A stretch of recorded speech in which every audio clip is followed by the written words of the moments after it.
Joanne Duchesneau qui nous demande, est-ce que la CNSST a la même définition pour les RPS? Sinon, quelle est la différence? Alors déjà, bonjour Joanne.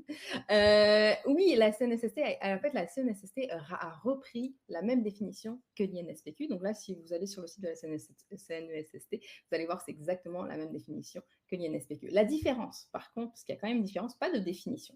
Il y a une différence dans les facteurs de risques psychosociaux.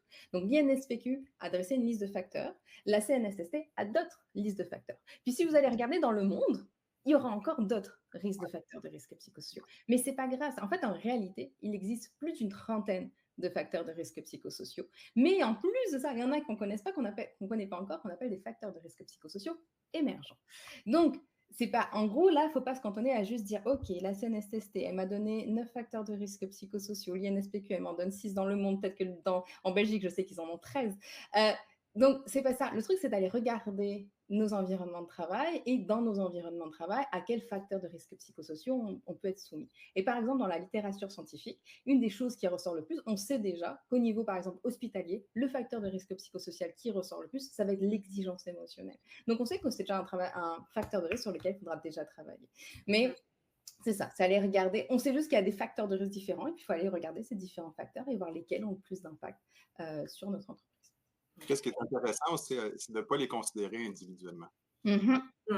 Il y a vraiment une synergie à amener à travers les leviers, puis les différents risques et les différents facteurs de protection. Tu sais. C'est une invitation à ne pas cocher non plus simplement, comme tu dis, Camille, justement, les risques psychosociaux qui sont énoncés dans la loi. Il faut voir un petit peu plus large que ça.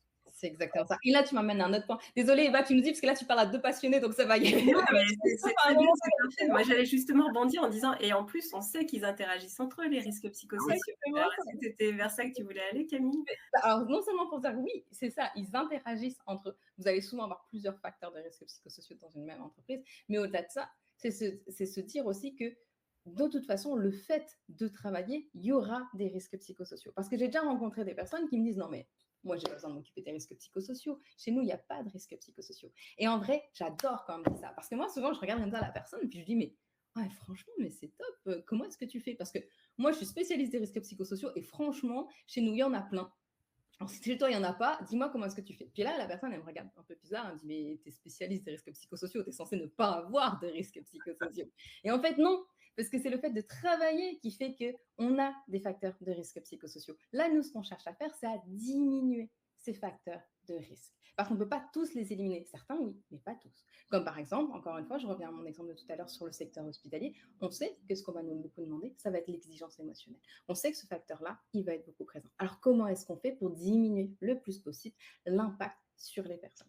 Donc, c'est ça. Mais en tout cas, ne pas se mettre la tête dans le sable, là, si je peux dire, on n'en a pas. On en a tous. Et c'est pas grave d'en avoir. C'est grave de ne pas s'en occuper, par contre. Exact.